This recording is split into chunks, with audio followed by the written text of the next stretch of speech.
It's Dylan Leblanc here live in Studio B at WNCW, sounding as rich as ever. Well, once again, the new album, Cautionary Tale, out in stores, available now. I have to ask, it's been, 6 years since the first album, right? Yeah, well, yes. And that one came out to such rave reviews, and then you have all this space in between. Was this a more difficult album to construct and get out of yourself than the first one?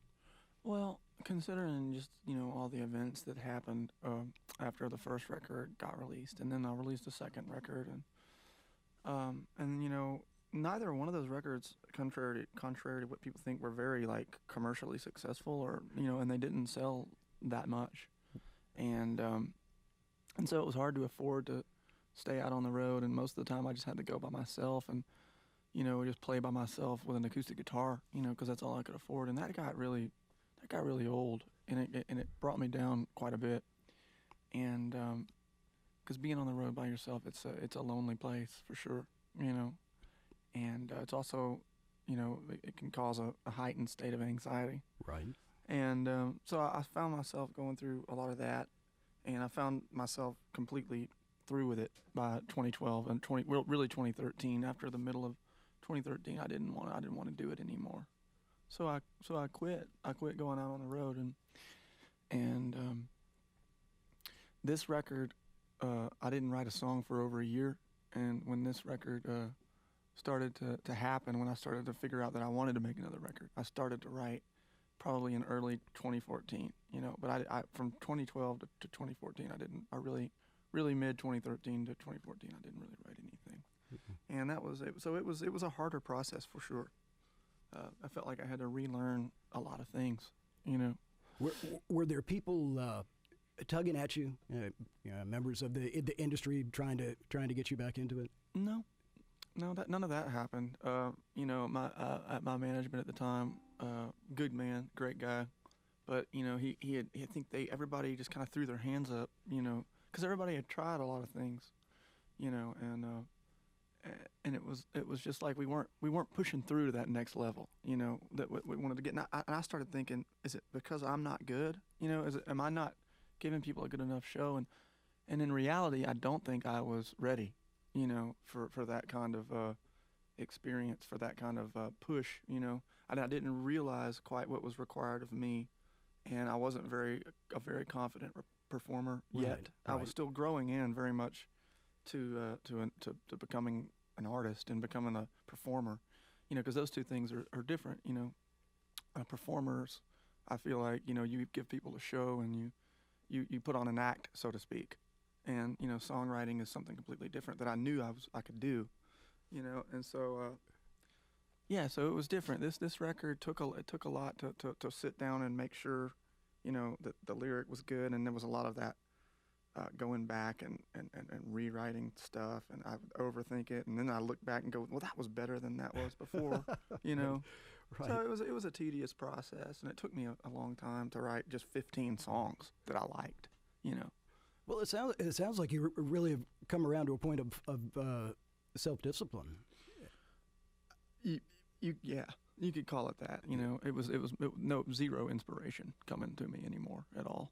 I mean, except for one track on that record that I remember being very inspired to write, and that was the fourth track on the record, and that one was easy to write, but it felt like this is a job, and the way I look at it now, it's like it's my work, and I I'm just trying to pay the bills, so I need to write some songs, and what do I have to say? It was more about what I had to say on this record, and I wanted to make sure I had a deliberate message to send out, instead of a bunch of gibberish, that didn't make any sense, so to speak. I have to say, there's a couple of songs that feel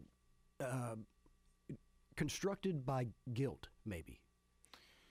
Was there some of this going on? Just I think an awareness of the guilt up? That I was feeling. It was probably constructed more so of that. Like, this is an awareness that I'm feeling. Like, this is the way the world is.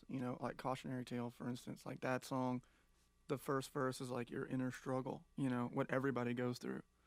Everybody's scrambling to make it to work on time to feed their kids, and this is the world we live in, and it's hard to remember to sort of stay conscious through all of that, you know, because there's a lot of pressure, you know, that gets put on people just to, you know, gas prices are crazy, Right. you know, it's crazy. Well, along with the self-discipline in your own life, have you found that discipline being applied to your ability to make a record? You brought in your old buddy Ben Tanner, right? Oh, yeah. From Alabama Shakes. Yeah, a lot of that, the discipline on this record was them. It really didn't have anything to do with me. They were motivating you then. Well, not so much motivation. I had the motivation, but what I didn't. I wanted to do more than what we actually did. I wanted to stack tracks upon tracks upon tracks on one track, you know, on one song, and they kind of they limited me, and it was good. It was a good thing because this record might have ended up sounding like, you know, something entirely different if it wasn't for them. I mean, the producing was totally and completely them, you know. Was that a desire by you to retreat and maybe not share some of the lyrics? Or Well, was I it had produced, I had produced, you know, my first two records, and I wanted somebody else to do it this time. I think I needed an objective ear and somebody to step in and say, that doesn't need to be there, you know, or you're overstepping your boundary here, you know, or I don't know. I why not? You're right. You know, Right. why not? I mean, I had tried it the other way before and it didn't work. So I thought I'd try this way. Somebody who's been doing it for a long time, who knows what they're doing, and who is also an artist that I respect and that I like, and two people that I care about, you know, so it couldn't have been a more comfortable situation. Yeah. We should mention the other party here we're speaking of is John Paul White. Yeah. Of Civil Wars, formerly, I guess, of the Civil Wars. Yeah. And those guys live down in your neck of the woods, right? They do. Yeah, down in Muscle Shoals. Yes. Are you still living in Muscle Shoals? I live in Florence, like right across the river. Okay. Yeah. You bailed town for a while there. You went to Nashville? I went to Nashville for a while, lived in Lafayette for a while, went back to Shreveport for a while. I've been back and forth everywhere. Yeah. You know. What drew you back? Just home? Girl. Aha. Girl. Yeah. That does it almost every time. Yeah, it will. It's the great motivator. We're chatting with Dylan Leblanc here at WNCW. We're going to twist his arm, see if we can't get another tune out of him. All right.